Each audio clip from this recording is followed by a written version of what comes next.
This week on the Computer Chronicles, push technology. We'll meet the founder of one of the hottest new push companies, Marimba's Kim Palese. We'll show you the latest from Pointcast, the folks who invented push technology. This is Backweb, another innovative approach to push. One issue with push technology is what to push. We'll look at an intranet solution being used by Seagate. And finally, Netcaster from Netscape, a new web tool that can let you create your own internet channel. Plus, my pick of the week, Music Maker. It's a cool new program from Europe that turns your PC into a digital sound studio. It's all coming up next on the Computer Chronicles. Computer Chronicles is made possible in part by SoftSource Incorporated, publishers of Pro One software, educational software for young adults. And by Z Auction, the live online shopping experience. Additional funding from PC Connection and Mac Connection, the catalog and online superstore with PC and Mac products, toll-free technical support and overnight delivery. And by Windows Magazine, delivering desktop, enterprise and internet computing news, reviews, features, and how-tos for a Windows world, because the world runs on Windows.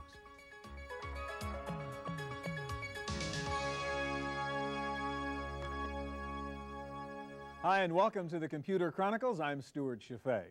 Well, once upon a time, you had to find the information you wanted on the internet. It was like one big digital library, and you had to pull down the right books. But then along came push technology, and it's turning the net into a kind of infinite channel television set in which information and programming comes prepackaged, delivered to your desktop. One of the pioneers in push technology is Marimba and its founder, Kim Palese. Welcome, Kim. Thank you. Tell us the story. I understand you were on the original Java team at Sun, and then somehow you migrated over to Marimba. How did this all happen? Right.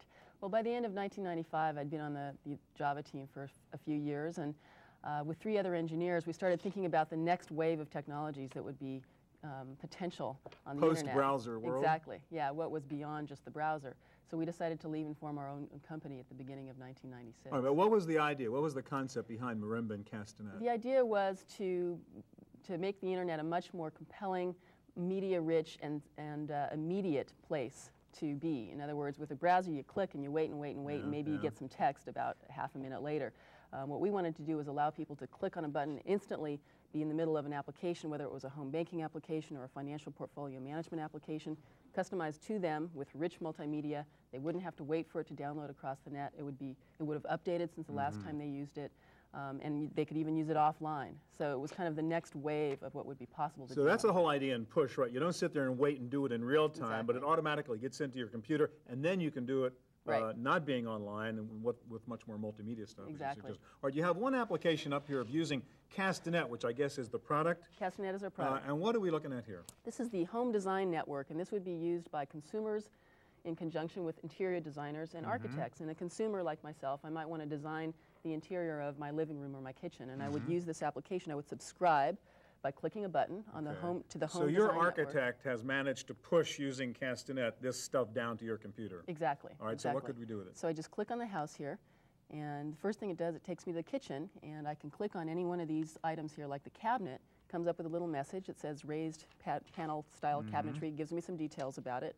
And the point is that this has updated since the last time, so there's some new designs here that the architect or the interior designer has pushed down to me. They didn't have to spend a lot of money creating a paper catalog and then only being able to ship it once a year. Instead, they can constantly And you didn't have update to it. even make a decision or know anything. It's just the latest version is there. Exactly, automatically. exactly. I can also go in and design my living room through this as well. So here, I'm going to go into being able to change my couch design just by clicking on the button. And again, these are updated since the last time I used them. Also, the network knows that I am a certain price bracket. You know, it knows my style preferences. I like this classic has all been American customized design. to you, customer Kim. Exactly, exactly. All right, now I can see the advantage of not doing this online because you couldn't do anything like this quickly online.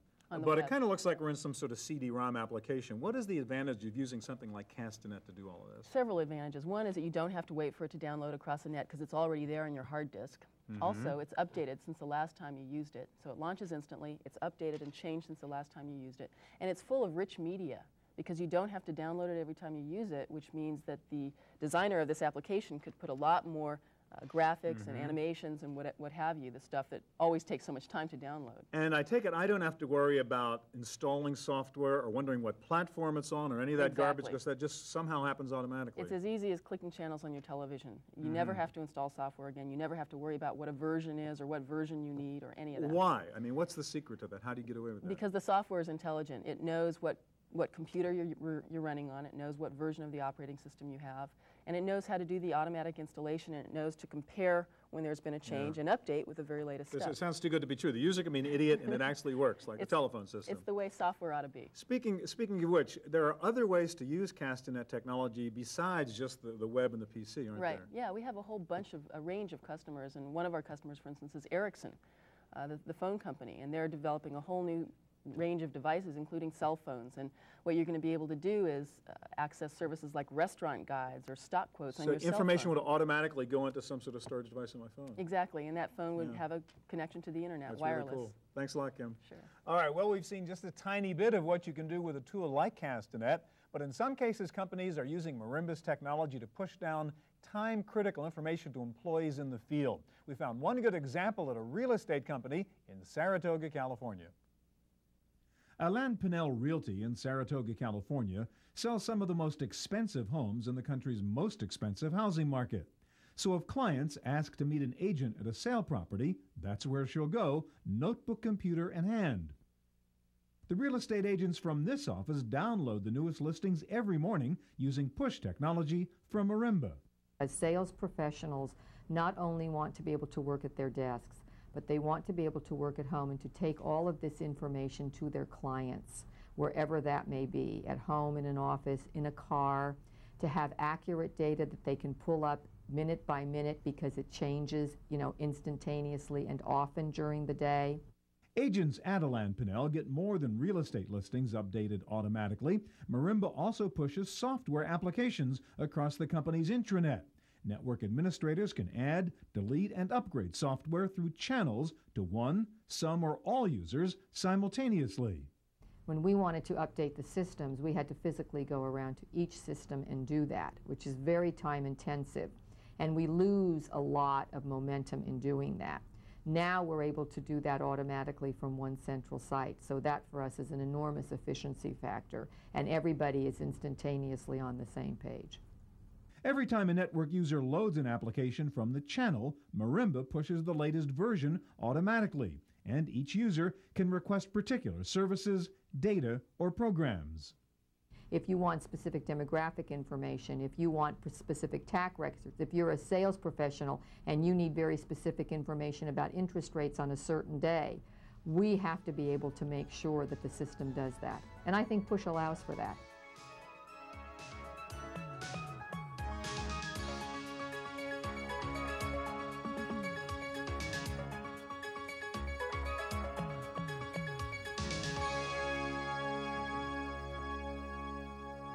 In the same way Ted Turner redefined cable television by sending his local station, WTBS, out to satellites and cable systems around the country, Pointcast redefined the Internet by automatically delivering information to your desktop rather than waiting for you to pull it down.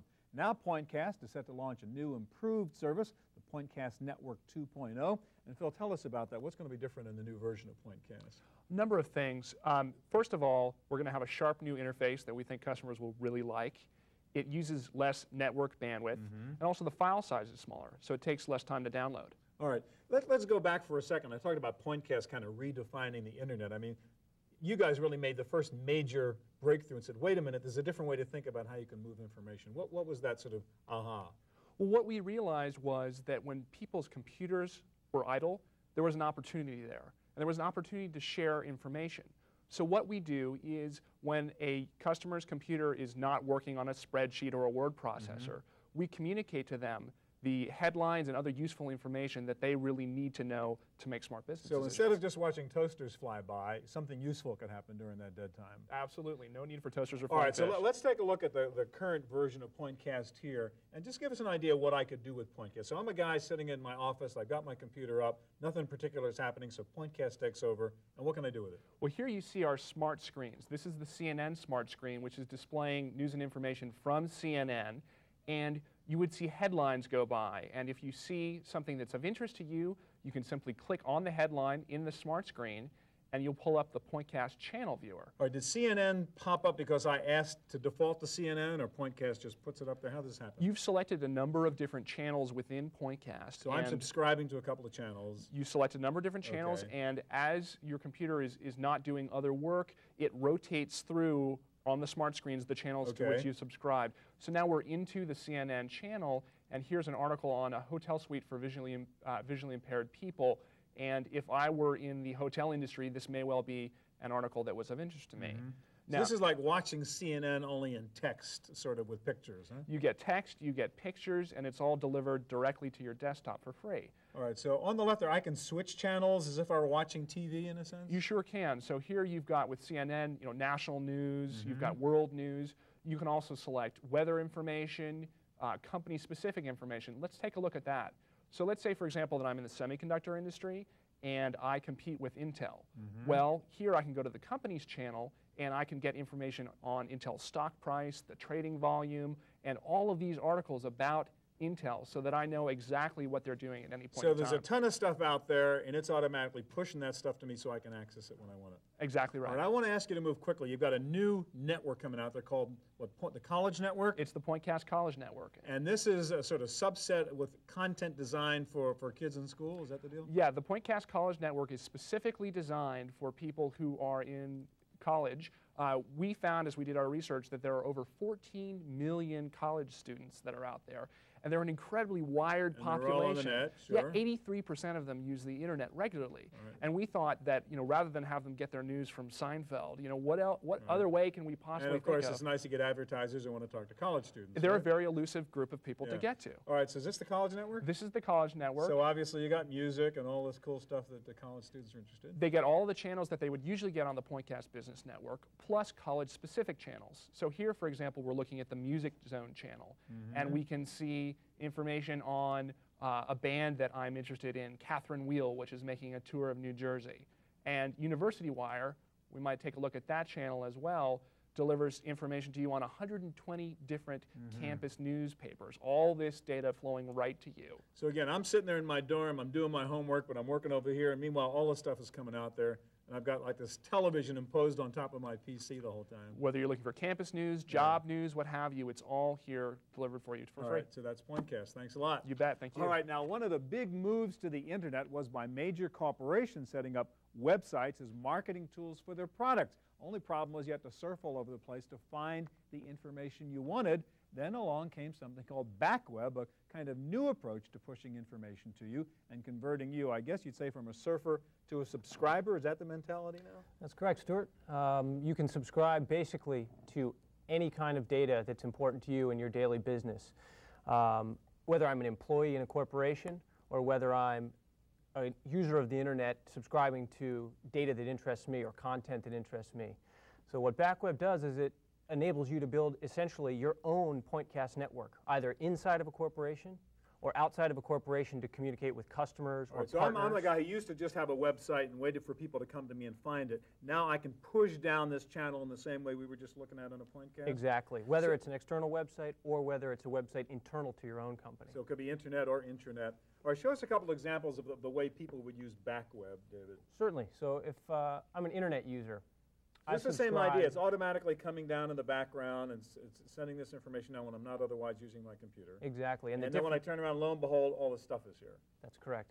And the difference, the major difference is we can send down any types of bits and bytes. It can be software, for example. It can be director presentations. So by any type, you mean executables, not just information, not just data. That's correct. Java applications, executables. All right, so like what's this example here? For an example, I've subscribed to a channel called the Software Inbox Direct, which delivers to me software which I find useful. Okay, in this case, they've delivered to me a piece of freeware called Shockwave by Macromedia. So it did it on its own, or I set up some parameters saying this is the kind of stuff I want you to give me?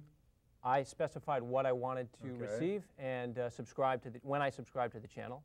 And then in the background, anytime I'm online, it's delivering me these rich content. So you're going to push more than information. You're actually going to push an application, a plugin, or whatever. That's correct. And once again, whether it's inside a corporation or outside. In this case, I'm an internet user. So I've gotten Shockwave. It gives me a description. gives me, of course, the obligatory license agreement, Right. and then allows me to install it. All right, so Okay? what else could I do besides software using the back web technology? So once I've installed this, here's another example of actually utilizing that software in an internet-based channel. In this case, built by the House of Blues. I'm a blues fan. When I sign up for this channel, I specify that I like Chicago blues. House of Blues delivers to me a serious multimedia presentation. Okay, in the background, I don't even know it's coming to me. Okay. When it arrives, I could be in Word, I could be in Excel. All right, so I'm sort of on an automated mailing list here in a way, right? And this thing is just dumping me the stuff it thinks I'm interested in. Except it's totally personalized to you. When you Right. sign up to the channel, you specify what you are interested in, whether it's in an intranet, if it's marketing or R&D. So I'm interested in blues music, and so I've got this House of Blues channel, which lets me, what, even sample music or buy music? Exactly. So in the case of the House of Blues channel, I receive what we call an info flash, which can find me in any active application. So the information has already been delivered to me. It notifies me that I have new information. Right, so I'm even in the middle of my word processor. A little banner comes up. Well, Backweb just found something new for you. Do you want to check it out? Exactly. Okay. And in this case, it is a Macromedia shockwave presentation of the top 25 That's a tributes coincidence, isn't it? Yeah. All right. to Chicago blues. And this actually allows me to, as you can hear, get a sample of Sonny Boy Williamson. So much for working. Right. All right, show us one more example of another channel, I guess you call these? Sure. Everybody's And, calling these channels these days. So this is something fun on the internet when I'm at home. Okay. If I'm at work, I've been on the road for the last week over in Israel doing R&D. When I was over there, I actually received from our home channel, from our intranet channel, our marketing status report automatically delivered to me. Okay. Once again, I get a flash. I could be working in any application I normally work in. It tells me, hey, here's this information that's important to you. I can then get updates on product marketing, on our channel production, Got it. okay, on trade shows and conferences. And then it actually has sent down to me as well the Word file behind it. And I can save that Word file so that I then know what's going on in my corporation. All Makes right, me that's smarter, Backweb. makes me more competitive. Thanks a lot. All right, well, a lot of press attention on push technology has focused on consumer applications with services like Pointcast, but one of the biggest markets for push is the corporate intranet. That's the target customer for an internet startup called Wayfair Communications, and they convinced Seagate Technologies that push means a lot more than just dumping data. Seagate is one of the pioneering disk drive companies with factories around the world. From their Scotts Valley headquarters near San Francisco, the company monitors computer networks from Minnesota to China. Seagate Software has added a new tool to its wide area network using a push technology from Wayfarer called Incisa. We're not pushing data around or applications specifically. We are providing real-time, very focused pieces of information to specific groups. And that's why we've actually coined it, the Seagate Narrowcast, because it's very narrowly focused.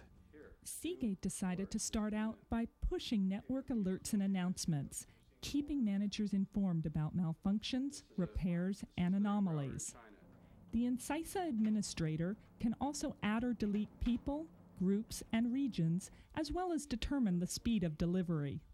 Well, if you think of different levels of information, some things you only need to know once a day, other things you want to be kept updated on, and there's kind of the red level A priorities that let me know immediately when this happens.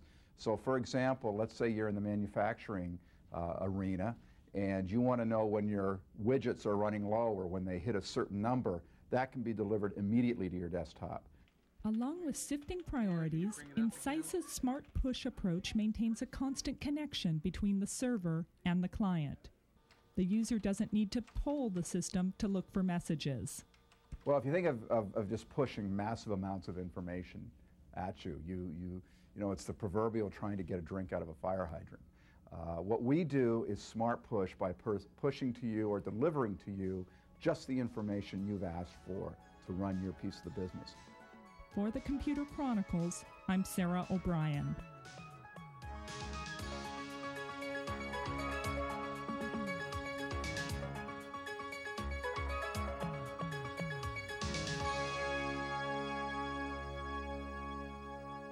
Up until now, there have been several separate and proprietary push technology architectures, but now Netscape, the granddaddy of the web browsers, has entered the push arena with Netcaster, which it claims is the first open standards push system that enables any website and any web surfer to play the push game. And I guess, Tim, that's my first question. Is that how Netcaster is different from the other things we've seen? This is standard, as basic as simply a website? Exactly. What we want to enable to do is, just like any company or any individual can put out their own website, we want them to be able to put out their own channel as well. All right, so I can now not only have my website, I can have my own channel running under Netcaster. Exactly. All right, let's take a look at what the interface looks like. So what's my channels there on the right? What's that mean? Well, my channels is basically the list of my subscribed channels that I'm having pushed down to my desktop every single day. So you've picked a dozen or so channels, which are the ones you regularly want to visit, and you can pull those down from a bigger universe of potential channels? Exactly, exactly. And that's exactly what we have the Channel Finder feature built into Netcaster for, is it provides end users a listing of what's the coolest channels on the internet. So you've created your channel knob there, if you will, with your 12 main channels. Let's launch one or two and take a look at what these would look like. Great. The first one that we actually have open here is the Sesame Street channel.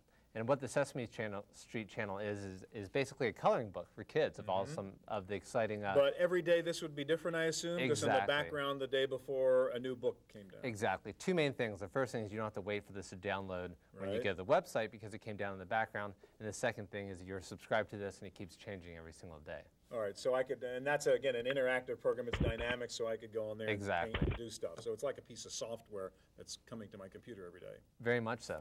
All right, so let's take a look at another example of a channel. What else could you show us? Great. Actually, this is an example of the Heckler's Online channel, which is basically a humor channel. A lot of things we can see here is a lot of use of dynamic HTML to provide a really rich user interface.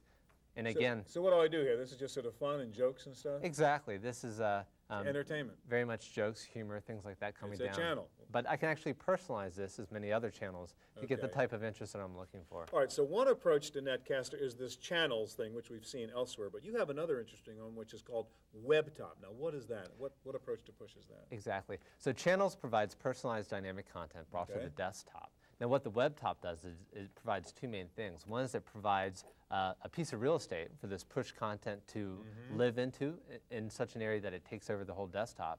And two, provides a new interface to launch applications and documents. So let me understand. Instead of bringing a web browser, let's say, into my desktop, I'm putting my desktop inside a web environment. Exactly. All right, show us what that looks like. Great.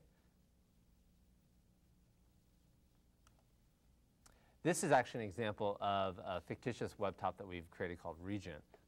But it takes advantage of both push content, as we can see here, real push information coming in here. I can subscribe to have my personal news stories being brought into the desktop. But this, in a sense, is my desktop, and then I can launch a word processor or a spreadsheet from within here? Exactly. If I go into the software section here, I could actually launch, say, Windows Notepad, actually a couple of them in that case. Now, the main thing here is if I actually click in the background here, they're not actually falling behind this application because it is actually the desktop now. All right, so I can have my own channel, not only my website. Exactly. Netcaster. Thanks a lot, Tim. Thank you. All right, that's our look at push technology. I'll be back in just a moment with my pick of the week.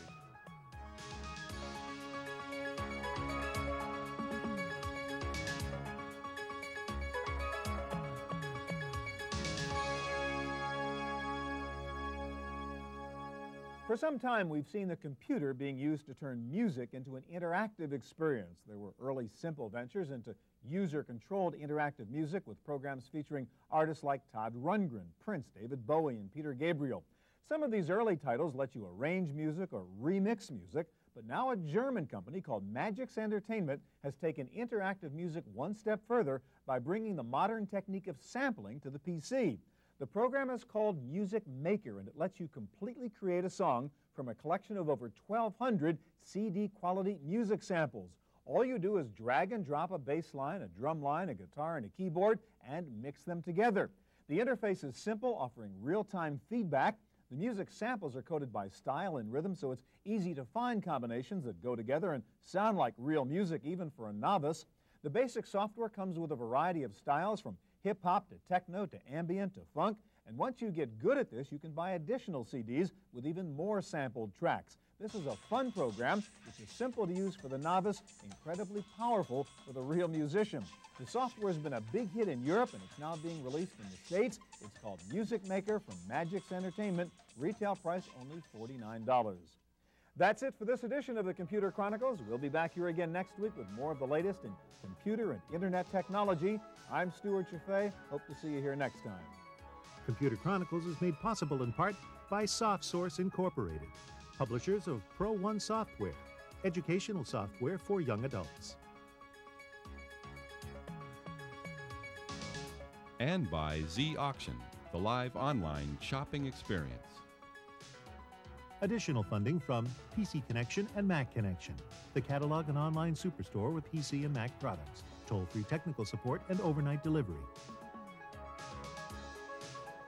And by Windows Magazine, delivering desktop, enterprise and internet computing news, reviews, features, and how-tos for a Windows world, because the world runs on Windows. To purchase a videotape copy of today's program, call toll-free 1-888-310-7850. Please specify show number and topic. Next week on the Computer Chronicles, Cyber Fiction. We'll meet Gary Gawk, author of Writers.net. We'll show you a great example of a new genre called collaborative fiction at the company Therapist. You'll meet James Alsop, publisher of the Alsop Review, and we'll introduce you to Writers on the Net, a website where you can attend a virtual writer's workshop.